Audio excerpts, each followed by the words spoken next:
My name is Yair Saberstein. I'm a chemistry major here at Yeshiva University, and I hope to graduate at the end of May if I make it through. The question that we're going to be discussing today is using a suspect's own GPS-enabled smartphone for a short period of time a violation of the Fourth Amendment? And the answer is that it's not a violation. Why not? Because there is no violation of the suspect's constitutional privacy.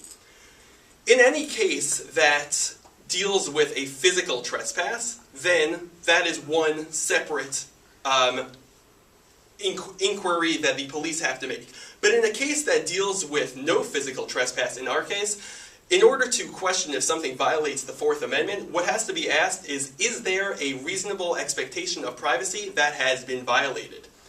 According to the Fourth Amendment, an unreasonable search and seizure is not allowed. So what we need to figure out is, has this person's constitutional privacy been violated? Which would mean that there is an unreasonable search or not. Now, according to case law, as we will go through, we'll see that any case that the person can look back and say, oh, I could have expected that this would happen, that is not a violation of his constitutional privacy.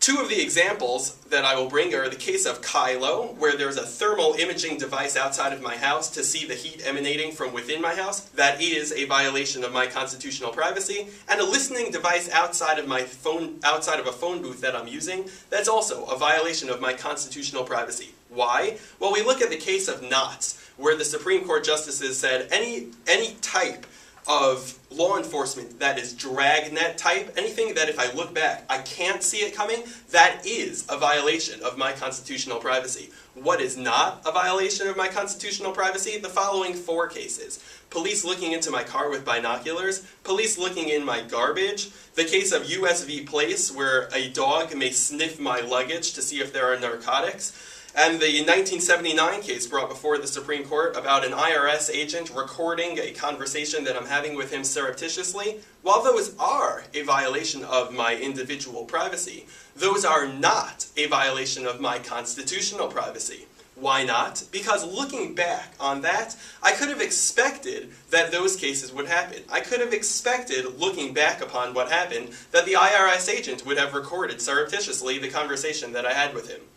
Now, why would we say in this case of using a suspect's own GPS-enabled smartphone that it would also not be a constitutional violation of privacy? Because looking back upon the case, I could have seen that coming if I were the suspect. Why? Because there are so many applications available which are becoming ever more popular for smartphones, which allow me to geotag, either to say where my location is, or to actually check in and say, I am here now to the world.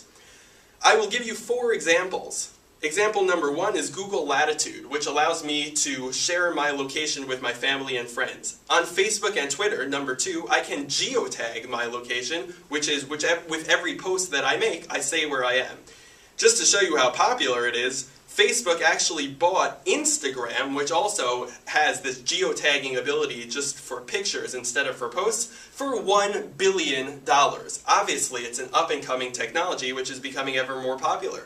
The navigation system, Waze, uses other smartphones in order to check what the traffic is and to relate that traffic report to me on my smartphone GPS when I'm driving.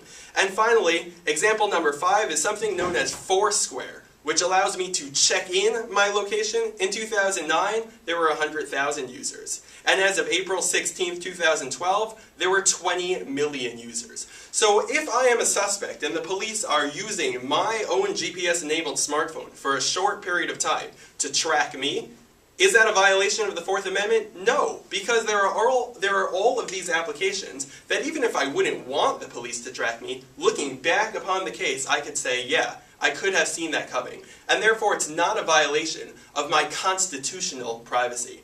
Because of that, should we enforce that the police need to have a warrant when going after this suspect's own GPS-enabled smartphone to track him?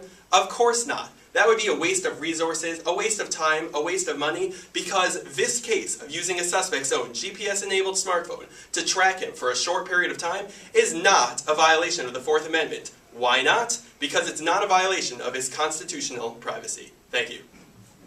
Perfect.